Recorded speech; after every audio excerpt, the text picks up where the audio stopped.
Have we changed as a country since 1965 in a way that makes this kind of consciousness maybe not unnecessary, but less necessary?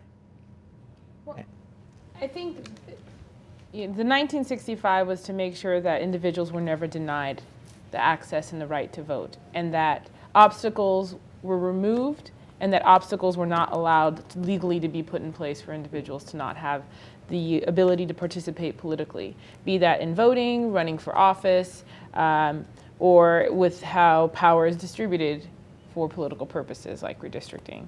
So in those needs, the Voting Rights Act and what occurred in 1965 needs to continue to always be there as the protections to move forward, because we still do not know the entire history and the future of our country, and what communities will be disenfranchised in the process. So in that way, Latinos showed in the 2010 election that they threw off the stereotype that Latinos only vote for Latinos, or Latinos only vote for a certain party. Latinos vote for candidates and for individuals that represent their issues and can talk to them, talk with them, and not just talk about them.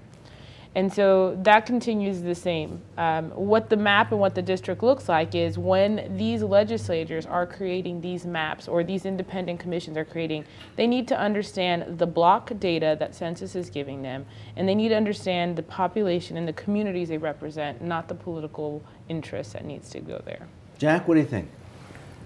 I think that you have to keep in mind not only the factor of the local community having representation, but also what happens when those representatives get here to Washington, and the fact that there are caucuses that are developing in Congress, that you have the Latino caucus and you have Black caucus, and I don't know if you have a South Asian caucus, probably not at this point, but this may be something that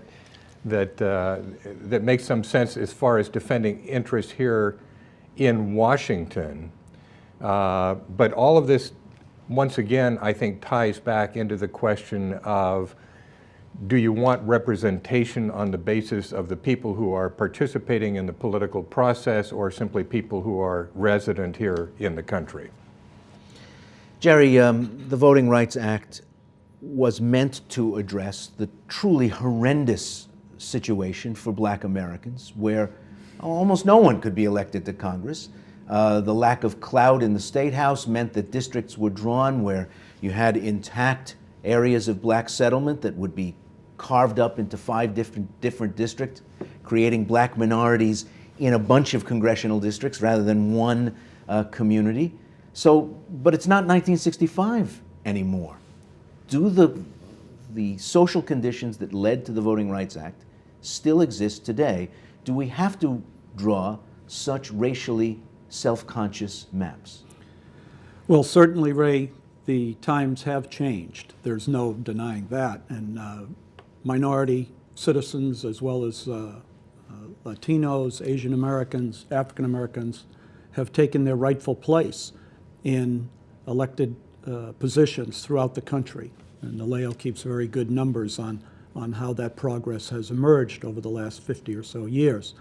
But the discrimination against minority voters continues. We continue to see redistricting plans drawn that divide Latino communities, for example, such that if they were connected into one district, they could elect the candidate of their choice, whether it's a Latino or somebody else. But instead, they're divided. Excuse me. In the political dynamics of a redistricting, you look at a district, and if you're doing it for political reasons, you say, well, I see this incumbent here, and we want to divide up his or her district. So you take a piece here, a piece here, a piece here, and you move it up such that their district gets split 4 or 5 ways. You can still see today Latino population areas, particularly because of the dynamic growth of the Latino population, being split into districts such that they can't elect the candidate of their choice. And the Voting Rights Act over time has been interpreted by the Supreme Court to say that if you have a politically cohesive minority population, meaning that they vote together for candidates of their choice, and then they're split up such that they aren't a controlling majority in a district, the Voting Rights Act can come to their protection and empower that group and require that a district be formulated that does provide them an effective majority in a district. So the Voting Rights Act is still very much needed.